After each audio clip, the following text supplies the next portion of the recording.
El pueblo colombiano tiene que lograr en el 2026 lo que acabó de lograr el pueblo mexicano en sus elecciones presidenciales. No caer en la desinformación ni en la manipulación de los medios tradicionales y derrotar a los partidos políticos que toda la vida han desangrado el país.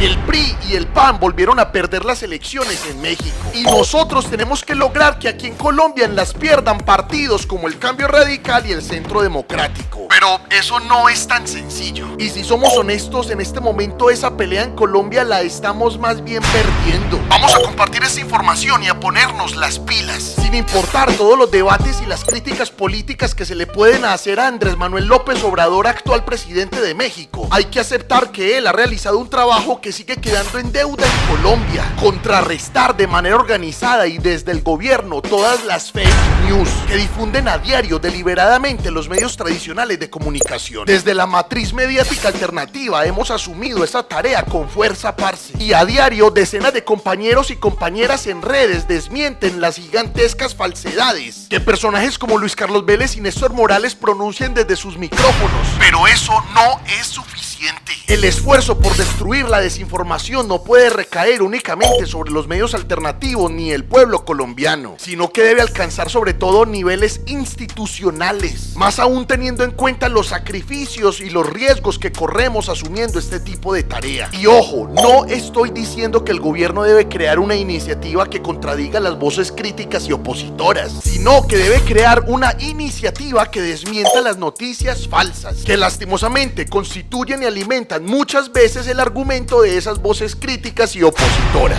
Yo creo que hay al menos 5 actos políticos que el gobierno puede y debe hacer para proteger al pueblo del ascenso de la ultraderecha en el 2026 de la mano de la manipulación mediática a través de desinformación y noticias falsas. Póngale cuidado. Primero, fortalecer las organizaciones de comunicación alternativa y popular.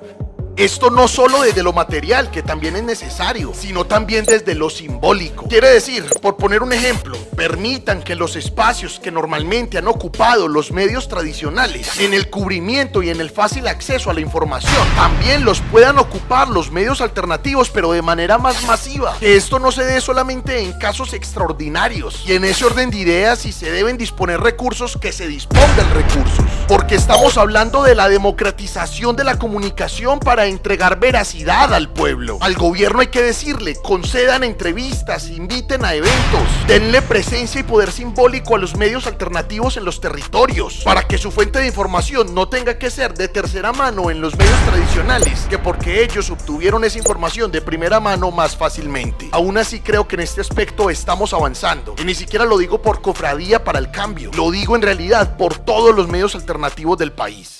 Número 2. Crear una estrategia de comunicación más agresiva para desmentir a diario, desde la voz misma del presidente si es necesario, todas las noticias falsas que difunden descaradamente y sin falta los medios tradicionales todos los santos días. En México se ideó un espacio en donde se contradicen las mentiras. El presidente toma la voz para contar realmente qué es lo que está pasando.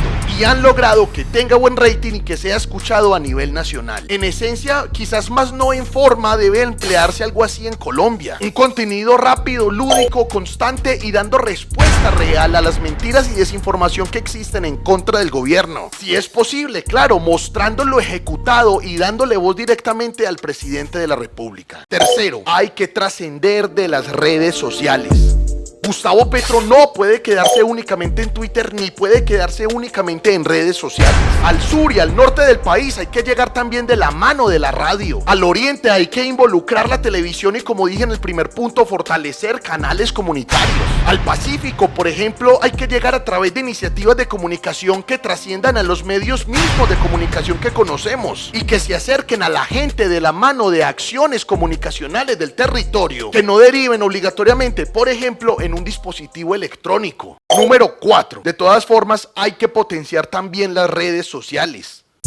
porque quienes asumimos hoy la más férrea disputa contra los medios tradicionales en el ciberespacio, llegamos hasta este punto por mera convicción propia, trabajando con lo que teníamos y hasta sin ánimo de lucro. En cambio, los medios tradicionales, ahora también presentes en redes sociales, no solo han copiado nuestros formatos, sino que están poniendo a disposición todos sus recursos económicos, humanos, técnicos, etcétera, para superarnos. La presencia del gobierno desmintiendo las noticias falsas en redes debe ir mucho más allá de Twitter y debe alcanzar una sistematicidad tal que le permita al gobierno responder de inmediato para evitar el daño irreversible que causa la desinformación sobre el pensamiento del ser humano. Número 5. Organizar las bases alternativas.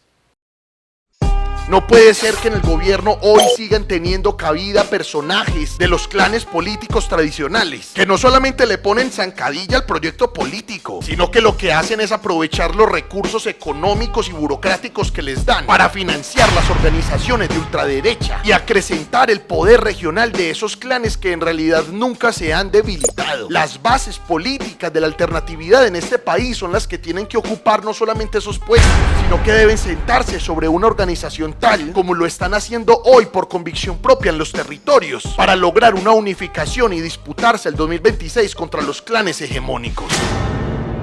Y ojo, yo sí creo que la diversidad estética y esencial de los medios, sean tradicionales o alternativos, es muy necesaria para las democracias y las discusiones de nuestro país. Pero también creo que el tratamiento periodístico de la información que los tradicionales han ejercido históricamente en Colombia nos sitúan en un momento político en el que debemos entender el mal que han causado, los poderes económicos que tienen detrás y que defienden, y los obvios intereses políticos que buscan que usted siga y que crea que son lo mejor para el país, a pesar de que son lo más perjudicial para personas como usted y yo. Perdió la ultraderecha otra vez en México y muchas personas vaticinan que eso va a volver a ocurrir en el 2026 en Colombia. Pero vuelvo y digo, eso no es tan sencillo. Para lograr eso debemos ponernos las pilas como pueblo colombiano, y sobre todo también debe ponerse las pilas el gobierno de Gustavo Petro. ¿Qué opina de los resultados electorales en México, en donde se evitó que la ultraderecha retornara al poder? ¿Cree que algo así puede ocurrir en Colombia otra vez en el 2026? ¿Qué otras acciones, además de las que ya yo mencioné en este video, creen ustedes que deben empezar a realizarse para que los mismos de siempre no regresen al gobierno nacional? Recuerden dejar su opinión en un comentario, saben que siempre los estoy leyendo. Yo soy Hernán Muriel y les agradezco eternamente el apoyo a la comunicación alternativa y a Cofradía para el Cambio.